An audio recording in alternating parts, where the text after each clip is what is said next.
mercredi 9 août. Yorana, merci de nous rejoindre. Voici les titres de ce journal.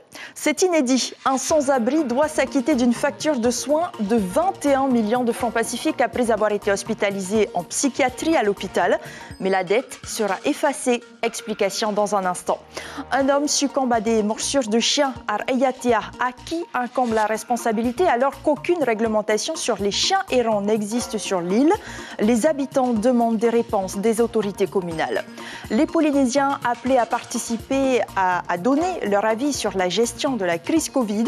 Les travaux de la commission d'enquête de l'Assemblée sont relancés. On en parle avec sa présidente, Nicole Sanker, est l'invitée de ce journal.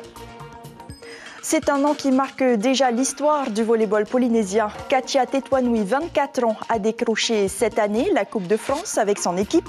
Rencontre à la fin de cette édition. C'est une histoire ubuesque. L'hôpital de Taoné réclame le paiement d'une facture de soins à un sans-abri et elle est très salée. Plus de 21 600 000 francs pacifiques. Le père Christophe n'en revient pas. Mais va-t-il réellement devoir s'acquitter de cette somme colossale? Élément de réponse avec Mélissa Chang. Quand on rencontre des difficultés pour se nourrir tout en vivant dans la rue, comment peut-on rembourser des frais médicaux exorbitants? C'est pourtant ce qui est demandé à un sans domicile fixe, interné au service psychiatrique de l'hôpital en 2015 pour des troubles mentaux. Le trentenaire y est soigné durant 3 mois. Seulement voilà, il n'est pas déclaré à la CPS au moment des faits. Aujourd'hui, l'hôpital lui réclame la somme de 21 600 000 francs. Il n'a rien, il est dans la rue. Aujourd'hui, il est toujours dans la rue, il délire. Il n'est pas suivi en psychiatrie actuellement. Donc c'est sûr qu'il n'est absolument pas solvable. Il y a une certaine incohérence que d'hospitaliser quelqu'un, de dépenser 21 millions en 3 mois pour le loger, le nourrir et puis lui donner quelques cachets, pour ensuite le remettre dans la rue. Pour le centre hospitalier, la lettre envoyée par huissier de justice s'est perdue dans les méandres de l'administration et ressurgit presque une dizaine d'années après. Notre process de facturation fait que lorsque tu n'as pas de droits qui sont à jour, effectivement, ça engendre une facturation. Le trésor public, par la suite, met un process de recouvrement, donc pour essayer de juste se justifier et de justifier le fait qu'il a entamé toutes les démarches nécessaires au recouvrement de cette dette. Concernant notre patient du coup atypique, cela aboutira forcément à une annulation de la dette dès que le Trésor public nous en donnera l'ordre. Si la dette de ce SDF sera annulée prochainement, la CPS ne reste pas moins vigilante. Elle mise désormais sur une coordination renforcée avec le service social de l'hôpital et les associations de terrain. Pour faire en sorte que ces personnes soient affiliées, on tient des permanences quotidiennes où les assistantes sociales en fait donc reçoit ces personnes et du coup les oriente en fonction de leur situation, soit sur de l'accès aux droits. Donc on va vérifier un peu si les droits sont ouverts. Si ça n'est pas le cas, on active un petit peu les connexions internes qu'on a. Pour autant, selon Père Christophe, une trentaine de personnes insolvables, dont la rue est le seul toit, sont actuellement redevables de frais médicaux. Ces scènes apocalyptiques maintenant capturées à Hawaï. L'île de Maui est en proie à des incendies alimentés par des vents violents exacerbés par l'ouragan Dora. Ils ont dévoré les maisons et des commerces dans la ville touristique de Lahaina. Les feux ont forcé certains habitants à sauter dans l'océan pour se sauver. Selon un bilan provisoire, 6 personnes n'ont pas survécu. VT Arribé nous livre son témoignage. Il répond à Pierre-Emmanuel Garou. La ville de Lahaina, qui est la plus grande ville touristique de Maui, elle est complètement brûlée. Il n'y a plus rien. Les bateaux ont brûlé, le port a brûlé, les restaurants, les maisons, il n'y a plus rien. Il y a plus de 100 personnes qui ne sont pas encore répertoriées. Je sais qu'il y a déjà 6 morts, ils ont dit. Et donc on ne peut pas y aller, on ne peut pas en sortir si on peut en sortir. Il y a beaucoup de feux à Maui pendant l'été parce que c'est l'été ici, opposé de Tahiti. Et il y a beaucoup de vent. Et il y a 2 jours, il y avait des rafales de vent, 60-80 km/h à cause de cyclone qui est passé au sud des îles, à environ 500 km, je crois, ou 600 km des îles. Et donc il y a eu des grosses rafales. Et vu que cette année, on n'a pas eu du tout vraiment de pluie, tout était sec depuis plusieurs mois. Et c'est la combinaison de tout ça, en fait, tous ces facteurs qui font que vite appris. Ce lundi soir, ça a commencé. Et sachez que l'état d'urgence a été déclaré. Fin de vie tragique pour un sans-abri à Ayatia. Vous le savez, le mois dernier, un homme de 36 ans a été retrouvé mort dans la rue. 2 semaines plus tard, l'autopsie dont les conclusions ont été révélées par TNTV confirme que le trentenaire a succombé à 200 morsures de chiens. Ayatia, ce fait mortel oblige les autorités communales à réagir. Corinne Tehetia sur des images de notre correspondante Mahana Tepa. C'est ici que Dimitri a été retrouvé le 29 juillet dernier avec plusieurs morsures de chien sur le corps. Depuis ce jour, le drame est sur toutes les lèvres. Choc, colère, incompréhension. Les habitants ne se sentent plus en sécurité. Donc vers 1h du matin, il a pris le chemin du retour pour rentrer chez lui. Je lui disais qu'il y avait un after au magasin chez Camille. Donc il ne voulait pas venir. Il m'a dit qu'il travaillait le lendemain. En prenant cette route-là, je me suis dit, s'il m'a suivi, peut-être qu'il serait toujours là. Mais non, il avait décidé de rentrer et c'est en rentrant qu'il s'est fait mort. L'idéal, ça serait peut-être de les euthanasier, pour limiter plus de dégâts, on va dire, dans l'avenir. Mais bon, après, je pense que les chiens ont leur place aussi parmi nous. J'espère que... on fera quelque chose, peut-être la commune ou les personnes qui sont dans ce domaine puissent faire quelque chose. Voilà. Ou aider que ça se reproduise plus, ce genre d'accident. Et ce n'est pas la première fois qu'une personne se fait mordre dans cette zone. Début juillet, déjà, une attaque avait eu lieu à cet endroit très fréquenté par les randonneurs. Fort heureusement, la victime a pu s'en sortir et une plainte a été déposée. Mais cela n'a pas empêché la seconde attaque.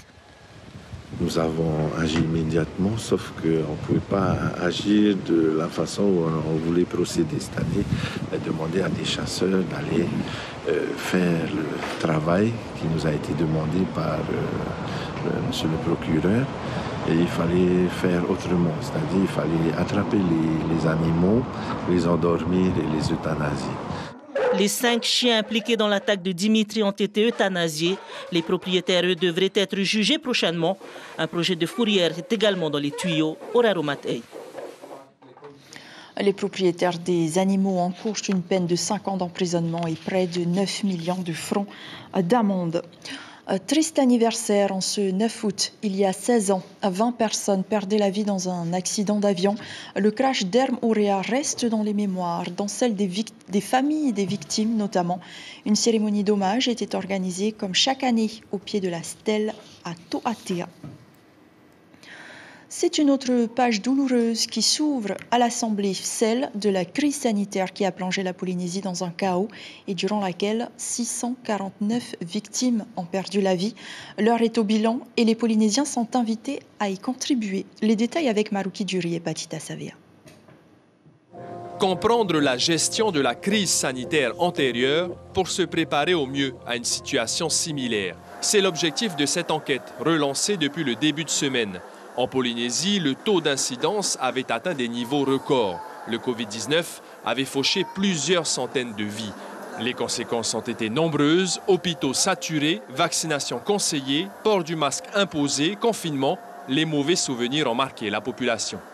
Le FATERA d'ici de Polynésie, ils ont forcé les personnes à se faire vacciner. Et si toutefois ils n'allaient pas se faire vacciner, il y aura des amendes. Et je trouve que ça pas normal. Il y avait des règles à respecter, mais ça va. Hein.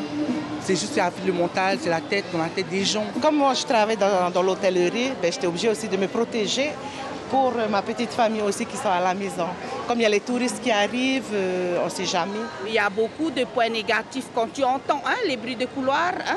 Mais on n'a pas rapport, on rapport seulement à nous. On s'arrête là.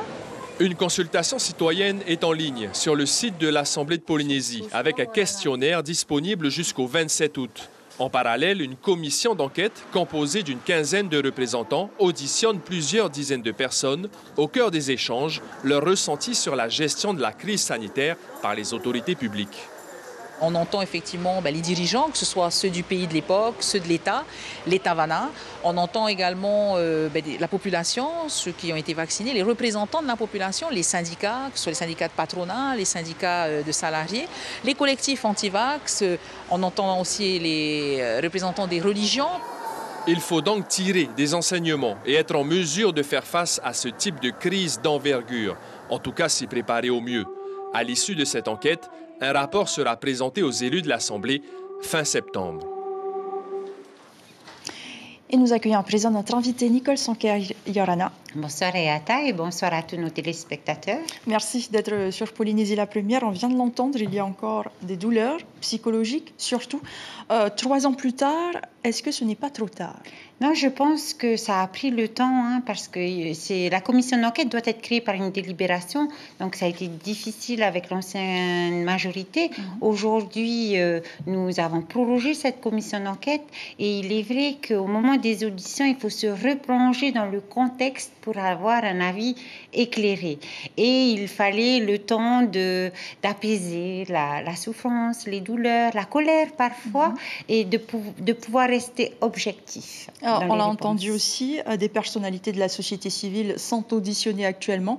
Les représentants de l'État l'ont déjà été, les responsables politiques ou vont l'être justement? Alors, nous avons fait une première partie avant les élections territoriales avec les différents ministres, les différents services et aussi toutes les structures de santé comme l'hôpital, les hôpitaux annexes. Aujourd'hui, nous sommes au cœur de ceux qui ont mené des actions, organisations syndicales, religions. Mais par contre, nous allons clôturer ces auditions avec l'audition de l'ancien président du pays, de l'ancien haut-commissaire et des services de l'État. Plus tard, donc, et aujourd'hui, les Polynésiens sont donc appelés à s'exprimer jusqu'au 27 août. Combien doivent le faire pour avoir une meilleure représentativité des habitants de la Polynésie? Alors, la consultation citoyenne, on l'avait fait pour Air Tahiti, une mission d'information sur Air Tahiti. On avait obtenu à peu près 350 réponses. Ça nous donne un beau panel. Mais c'est vrai que là, nous espérons avoir plus de 1000 réponses. Donc là, on a un peu vu les chiffres. Aujourd'hui, après la publication du questionnaire sur la page Facebook, nous sommes déjà à peu près à 250 réponses, 250 questionnaires remplis, avec une majorité de questionnaires sur la vaccination plutôt que sur la gestion des décès. Mais c'est vrai qu'on veut communiquer, on veut inviter la population à répondre aux questionnaires et surtout à nous apporter leurs témoignages. C'était important d'impliquer les habitants de la Polynésie dans cette enquête. Oui, parce que ça a été aussi un sujet pendant la campagne électorale et on le sent bien aujourd'hui. La crise Covid a affecté notre pays sur le plan social, sanitaire, économique et même politique, je dirais. Et puis, il y a eu beaucoup aussi de fausses rumeurs et nous voulons éclaircir tout cela en recueillant les témoignages de chacun. En France, une enquête similaire a été menée également. Le rapport était accablant. Il mettait en exergue l'impréparation de l'État, la désorganisation. Si les conclusions de cette enquête menée en Polynésie sont similaires à celles de l'Hexagone, quelle suite allez-vous y donner? Voilà, l'objectif de cette commission d'enquête est évidemment d'évaluer tout ce qui a été mis en place, de voir ce qui a fonctionné, ce qui n'a pas fonctionné et de produire des recommandations, des préconisations, même prévoir de l'anticipation puisque pour prévoir une prochaine pandémie. Et il ne suffit pas de l'écrire dans un rapport, il faudra mener ce travail de suivi auprès du gouvernement pour que les lois qui doivent être modifiées soient modifiées, pour que des plans soient organisés. Que les recommandations soient prises en compte. Voilà, et qu'elles ne restent pas écrites dans un rapport sur une étagère. Avant de terminer, un mot de politique. Vous avez soutenu donc la suppression de la TVA sociale. Aujourd'hui, le gouvernement veut augmenter la CST, taxer les hauts salaires. Est-ce que c'est une mesure que vous allez soutenir si elle est présentée, bien sûr? Non, ce n'est pas une mesure que nous avons écrite dans notre programme. Justement, on est tout à fait à l'inverse puisque nous avons surtout prôné la baisse des impôts, l'allègement fiscal pour les entreprises, la baisse des taxes pour soulager les familles. Donc, non, nous, c'est pas comme ça qu'on voyait des mesures transitoires pour la suppression de la TVA sociale. Et selon vous, quelle solution pour combler les 9 milliards de pertes après la suppression de la taxe sociale? Déjà commencer par envisager un plan de réduction des dépenses publiques. Parce qu'il est vrai qu'aujourd'hui, nous avons des caisses du pays bien remplies grâce à ces recettes fiscales, mais ça ne va pas durer non plus. Et si on doit faire ce travail de réduction des dépenses publiques, de baisse des taxes, des impôts, c'est maintenant.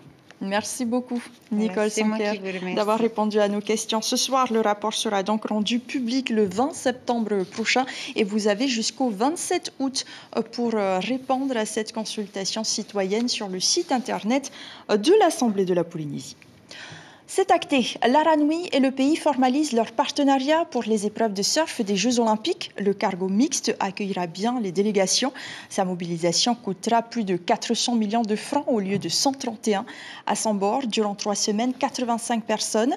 Une opportunité pour la société qui annulera 2 croisières aux Marquises. Mais elle compte bien profiter de l'aubaine pour faire la promotion de ses activités.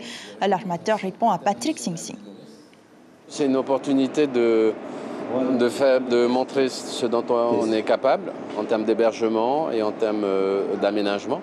Et surtout, c'est une opportunité aussi pour tout l'équipage de monter à un niveau, pas olympique, mais à un niveau supérieur vis-à-vis de nos guests, nos athlètes. Et aussi, même si on n'a pas droit aux retombées marketing, mais je suis sûr qu'on aura des retombées directes.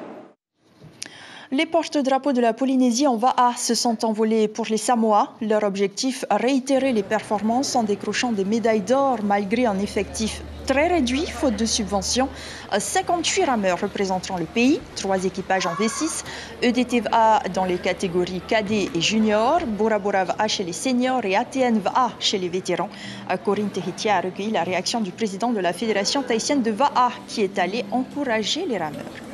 Nous avons des catégories que nous n'avons pas mis en place puisque les clubs se sont entraînés parce qu'il faut aussi des finances pour une préparation financière. Donc là, on remercie ces clubs comme le DT, Borbora et puis et nos V1, parce que nous avons aussi des V1 en club qui participent à ce championnat. Les épreuves du championnat du monde longue distance débutent lundi prochain à Apia. Enfin, elle fait partie de l'élite du volleyball féminin. Katia Tetuanui ambitionne aujourd'hui de faire partie de l'équipe de France avant de reprendre les compétitions nationales. Elle se ressource auprès de ses proches. James O et Eva Levra l'ont rencontrée avant son départ pour l'Hexagone. Regardez. À 24 ans, Katia Tetuanui est la fierté de sa famille. Son aventure dans l'Hexagone commence fin 2014, à la suite d'un voyage pour rendre visite à son frère, militaire, à Lyon. En 2015, donc c'est sa cousine Sabine, tu te souviens? Sabine Tetuanui qui était en équipe de France aussi, la fille de Myrto. C'est elle qui nous a bien aidé à trouver un club. Et par la même occasion, il fallait trouver une famille d'accueil lors d'un stage de l'équipe de France. Elle a été repérée par sa taille et tout. Et donc, elle a eu l'occasion d'être retenue en équipe de France junior. Le fait de la laisser là-bas, ça a été très très dur. Du fait que c'était une fille d'abord. Et puis, elle était mineure. Donc, ça a été très dur et en même temps, beaucoup de fierté. Avec son mètre 92, la jeune femme occupe le poste de centrale. Redoutable en attaque, efficace au contre, Katia fait ses débuts avec l'équipe de Sens. Puis, en 2021, elle rejoint le club de Bordeaux-Mérignac, avec qui elle décroche la Coupe de France fédérale en avril dernier. J'ai eu la chance en fait de pouvoir faire des stages en équipe de France et c'est là que j'ai commencé à me dire que waouh, je suis en équipe de France. Enfin, c'est pas rien quoi pour une jeune tahitienne qui vient d'une toute petite île quoi. Et du coup après ça s'est fait sur la lancée et ça s'est bien passé par la suite. Maintenant, c'est mon métier et je pratique ça tous les jours. Je m'entraîne 2 fois par jour, je joue tous les week-ends. Avec aussi l'enseignement de tous les entraîneurs que j'ai pu avoir, ça m'a fait vraiment progresser en termes techniques et tout. Pour Katia, le volleyball, c'est plus qu'une histoire de famille. C'est un héritage laissé par son père, Lucien Tetuanui, illustre joueur puis entraîneur du club de Tiarei. Katia, elle, n'avait que 3 ans lorsqu'il est décédé. Je voulais juste faire passer un petit message à ma famille, ma maman, mes frères et ma sœur, pour les remercier parce que si je suis arrivée jusque-là, c'est grâce à eux. Et faire un gros bisou à toutes les personnes qui me soutiennent, ainsi que mes amis et mon copain. Voilà, merci. Et nous lui souhaitons bon courage. L'information principale de ce journal, l'hôpital du Taouni réclame 21 millions de francs pacifiques à un sans-abri. Si ce dernier ne pourra pas s'acquitter d'une telle somme et sa dette sera effacée, cela soulève toutefois la question du suivi de ces personnes malades et à la rue. À la une de Tahiti Info, demain, un sujet santé avec ce titre, la téléradiologie, symptômes du manque d'attractivité du CHPF. Dans vos écrans ce soir, Jamy et sa coéquipière vous embarquent dans la fabrique du savoir. Et puis, vous partirez à la rencontre de gens ordinaires qui sont en première ligne des effets immédiats du réchauffement climatique. Merci d'avoir choisi Polynésie la première. Très belle nuit et à demain.